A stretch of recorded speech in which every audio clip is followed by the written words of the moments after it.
Hi, Jacqueline. We're glad to have you back for Extra Credit. Thanks for having me. Okay, do me a favor and let's start with some quick background. What, for those people who may not know, is DCF? DCF is the Department of Children and Families. They are responsible for investigating and looking into complaints or allegations of abuse and neglect. Things for the department have not always been rosy, and for the past 30 or so years, the department has been under federal oversight. Can you back up to the late 1980s and tell me what sort of conditions got to the point where the federal government had to intervene? There were children that when they were entering foster care, they weren't receiving adequate services. So if they needed things like a dentist appointment or a social worker even to see them on a regular basis, that wasn't necessarily happening a lot of the times. So some attorneys stepped in and said, hey, we don't think that children are being appropriately cared for and that the foster care system is equipped to provide the services that these really vulnerable children need. And this is all the way back in the 1980s. Lawsuit was filed, and since then there's been an oversight monitor appointed by the court? Yep, so there's a federal court monitor. He does regular reports on these quality benchmarks, things like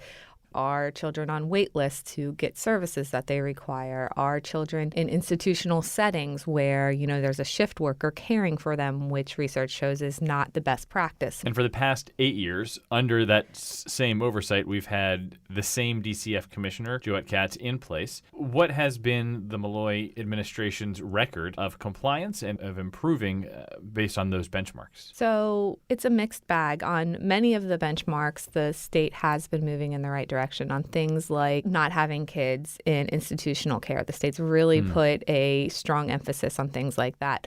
But the state has had some fiscal challenges. So things like having access to some doctor's appointments, or there just aren't the social workers to provide care or provide the interventions that some of these vulnerable children need. The federal court monitor has been saying for, years there aren't enough social workers, and that if a child's in foster care, they need supervision. They need an adult to guide them through the services that they require. As we move into a new gubernatorial administration, what do you see as some of the major challenges for the Department of Children and Families that have yet to be addressed and that are on the horizon? The current Department of Children and Families under this administration has moved into a new model where they really put a lot more trust on keeping kids with their families.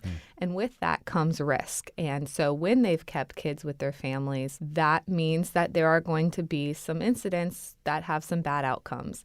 The University of Connecticut School of Social Work, their Performance Improvement Center, they did some research on that new model. It's called the differential response system. And they found that there were 13 deaths in this new system that did happen. 7 were the result of maltreatment. When a child dies that's in foster care, that puts a lot of public pressure on the system to say, hey, is this strategy working of keeping kids with their families more often and taking those calculated risks? That'll be the next question for the next administration. Is the risk of keeping kids with their families worth it? Exactly. Versus the trauma that you put on kids by taking them and ripping them out of their families and putting them in stranger care and all that comes with that. Complicated, important stuff. Jacqueline Rabe Thomas covers child welfare and lots of other things for the Connecticut Mirror. Thanks for your time. Thank you.